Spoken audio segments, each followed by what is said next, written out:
할렐루야, 조나스입니다. 오늘도 말씀으로 하루를 시작합니다. 슬기로운 아침 시간 역대상 10장 말씀입니다. 여러분 주변에 가만히 있지 못하시는 분 있지 않으세요? 꼭 한두 분 있는 것 같긴 한데, 그죠? 가만히 있지 못함이 산만함을 말하는 것은 아닙니다. 계속 움직이고 일하시는 분을 의미해요. 그분들에게 왜 계속 움직이느냐, 활동하느냐, 힘들지 않냐 라고 물어보면 가만히 있는 것이 더 힘들대요. 가만히 있으면 더 다운되고 잡념이 생겨서 몸을 움직이는 것이 훨씬 낫다 말씀하십니다. 개인 성향이니까 그럴 수 있습니다. 그런데 열심히 일을 하고 활동하는 것 필요하지만 거기에 반해서 쉼과 회복과 휴식도 필요합니다. 그래야 건강한 삶을 살아갈 수 있거든요. 너무 일만 하면요, 육체를, 우리의 몸을, 체력을 갉아먹어요. 또한 너무 쉬기만 하면 게으르고 나태해지기 쉽습니다. 이 두 개의 모습이 잘 적절히 이루어져야지만이 건강한 우리의 모습을 보이며 살 수 있는 것입니다. 근데 이 모습은 신앙생활에도 동일합니다. 신앙생활을 하면서 우리가 땀을 흘리며 주 앞에 사역하는 자세가 필요해요. 주의 말씀을 삶에서 구현하기 위하여서 애씀이 필요해요. 봉사와 헌신 필요합니다. 그러면 땀 흘리며 봉사하고 헌신하는 것만 필요할까요? 아닙니다. 주의 말씀을 읽고 잠잠히 묵상하는 그 자세, 그 시간, 이것 또한 필요해요. 이 두 가지가 다 공존해야지만이 우리의 믿음이 건강하게 자랄 수 있어요. 왠지 아세요? 하나님의 은혜는 때를 따라 있기 때문이에요. 헌신할 때의 은혜, 봉사할 때의 은혜, 땀 흘리며 사역할 때의 은혜도 있고, 말씀을 읽을 때 은혜도 있고, 묵상할 때도 은혜가 있고, 다양한 은혜가 하나님은 우리의 삶을 위하여서 예비하셨기 때문에 이 두 가지의 모습을 다 갖고 있어야 예비하신 은혜를 다 경험할 수 있는 것입니다. 여러분의 삶은 사역도 열심히 하시고 땀도 열심히 흘리셔서 봉사와 헌신으로 하나님이 예비하신 은혜를 경험하기 소망하고, 또한 주의 말씀과 은혜를 묵상하여서 주님이 예비하신 그 은혜도 경험하여서 주님 원하시는 건강한 신앙인이 되길 소망합니다. 한쪽에만 편중되지 않고 골고루 은혜를 다 맛보길 소망해요. 오늘 본문에서 다윗이 그러한 지혜로운 모습을 좀 보이는 것 같아요. 다윗은 이제 통일 이스라엘 왕이 되었습니다. 왕이 된 이후 예루살렘을 다윗성으로 명명하고 그것을 도읍으로 정합니다. 다윗성에 있던 다윗이 어느 날 너무나 허전한 거예요.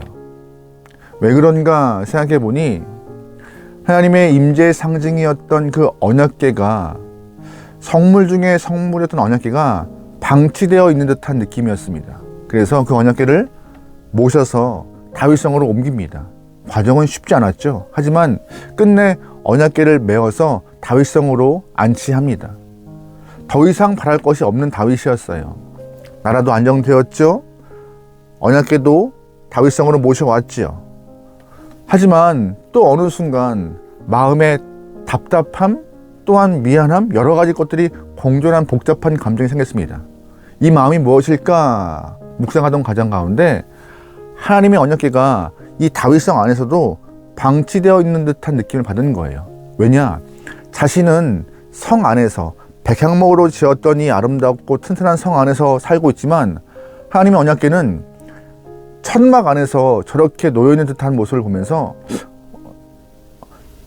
버린 것은 아닌데 버린 듯한 느낌, 방치한 것은 아닌데 방치한 것 같은 느낌 때문에 성전을 지어야겠다.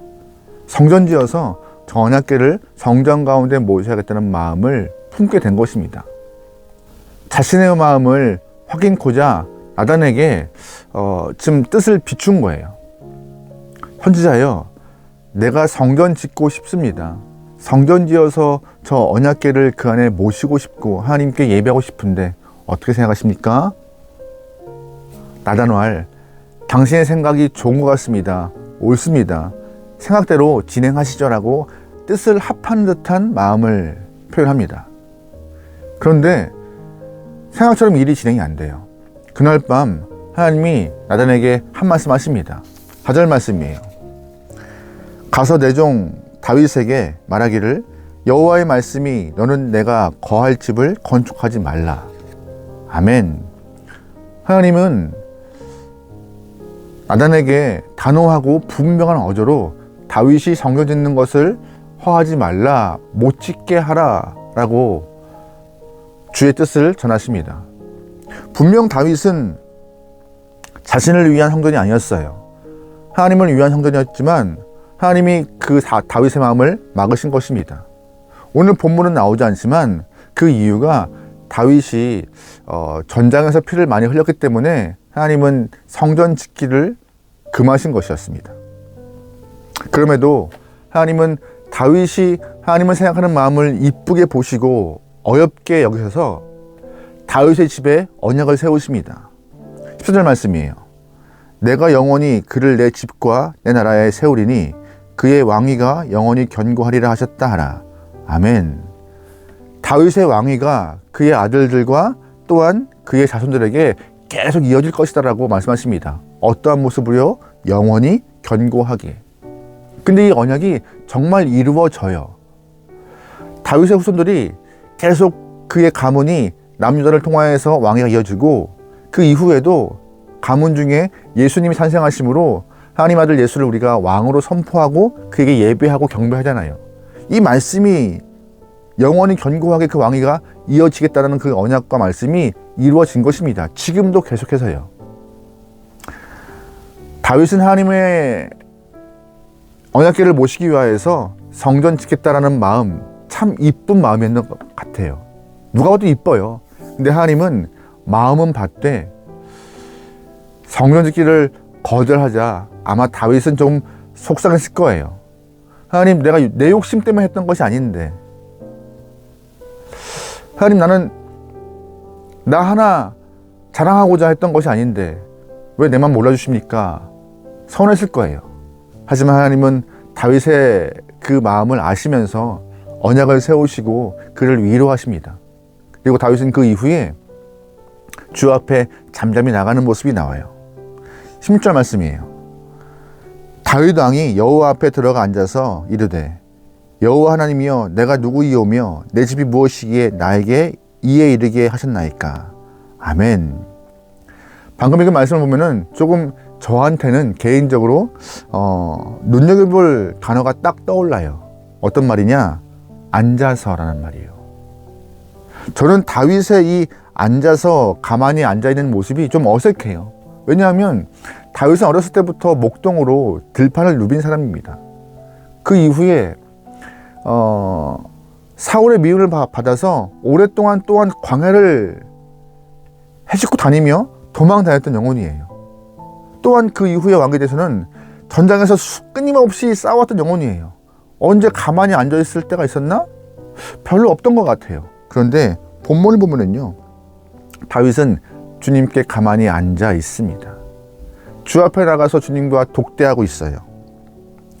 다윗에게는 이 시간이 정말 필요한 시간이었고 이 시간을 통하여서 주의 마음을 더욱더 경험하고 주의 사랑을 체험할 수 있는 시간이었던 것입니다. 여러분 보시기에 열심히 전장을 뛰어다녔던 다윗, 또한 아마 하나님이 허락하셨으면 성전 짓기 위해서 동분선주 땀을 흘렸을 다윗, 그 모습의 다윗이 위대했을까요? 아니면 이렇게 가만히 앉아 주님 앞에 마음을 드리는 이 시간이 더 위대했을까요? 둘 다 필요했고 둘 다 위대한 시간이었는데 정말 하나님 보시기에 지금 다윗에게는 하나님 앞에 나와서 잠잠히 주의 마음을 알고 주님과 함께 관계를 맺고 교감하는 이 시간이 더 필요했음을, 다윗에게 필요한 시간임을, 그래서 하나님이 허락한 시간이었음을 우리는 알아야 하는 것입니다. 다윗은 분명히 주님이 허락하였으면 열심히 성전 졌을 거예요. 이 땅에 있는 좋은 것들은 다 모아서 최고의 설계자에게 맡겨서 멋지게 성전을 지어 주님의 마음을 기쁘게 했을 거예요. 그것도 필요했습니다. 하지만 하나님은 그것은 나중에, 지금 다윗, 나는 너에게 원하는 것은 잠잠히 너와 이렇게 독대하면서 교제하는 것을 원한다. 다윗도 그 마음을 알았기 때문에 주 앞에 잠잠히 앉아 있잖아요. 이 모습 우리가 잘 기억해야 합니다. 우리 또한 때를 따라 조금 분별할 수 있는 좋은 지혜가 있기 소망해요. 신앙생활이라 하면 매번 땀 흘리며 매번 사역하며 매번 헌신하며 매번 봉사하는 것만 신앙생활인가? 아닙니다. 신앙생활이라 하면 주님의 마음을 알고자 잠잠히 묵상하는 시간, 말씀 보는 시간, 기도하는 시간, 이것 또한 필요한 것이에요. 다윗이 하나님 마음에 합할 수 있고 주의 뜻에 순종할 수 있고 하나님이 정말 사랑했던 영혼으로서 성장할 수 있는 좋은 모습은 땀을 흘리며 사역도 열심히 했지만 이렇게 잠잠히 앉아있던 모습도 같이 갖고 있다는 것. 그래서 찬양하는 모습이 그 마음이 끊임없이 주 앞에 드러났다는 것이 주님 앞에 칭찬받을 만한 신앙이 된 것이었습니다. 우리에게도 필요한 모습이에요. 땀 흘리고 봉사하고 헌신하는 것도 필요하지만 묵상하는 모습, 잠잠한 모습, 그 모습 가운데 주님과 교제하는 모습. 가만히 앉아있을 때에, 가만히 주님 앞에 나갈 때에 나를 볼 수 있어요. 가만히 앉아있을 때에 내 잘못된 모습을 파악할 수 있어요. 가만히 앉아있을 때에 나에 대한 객관적인 모습을 좀 볼 수 있어요. 하나님은 그 시간을 원하여서 말씀과 나를 비춰보면서 죄를 깨닫고 용서를 구하고 다시금 정결하고 온전한 마음과 모습으로 주 앞에 서고 세상 앞에 주의 뜻을 드러낼 수 있는 땀 흘림이 있기를 원하고 계신 거예요. 여러분, 그러기에 우리의 삶에 이 잠잠히 앉아있는 시간 꼭 갇혀있길 소망합니다. 잠잠한 시간이 왠지 게으러지는 것 같고 잠잠한 시간이 아무것도 안 하는 것 같지만 아니요, 이 잠잠한 시간 주 앞에 나갈 수 있는 그 귀한 그 시간이 하나님은 복되다 하시는 것이에요. 잠잠한 시간 주님 앞에 나가는 그 귀한 시간을 하나님은 아름답다 하시는 거예요. 왜? 주님 마음 알고자 입을 다물고 주님을 떠올리며 주님께 한 걸음 나아가고 있으니 여러분 삶에 꼭 이 잠잠한 시간도 있길 소망합니다. 벌써 하루를 시작하셨겠죠. 벌써 일들을 시작하시고 하고 계시겠죠. 하지만 그럼에도 하루 중 어느 한 시간은 꼭 주님의 이름을 불러봅니다. 주의 마음을 알고 싶사오니 나에게 말씀하시옵소서. 듣겠나이다 라고 좀 잠잠할 수 있는 시간, 또한 주 앞에 나가서 기도할 수 있는 시간, 주의 말씀을 좀 볼 수 있는 조용한 시간이 꼭 있길 소망합니다.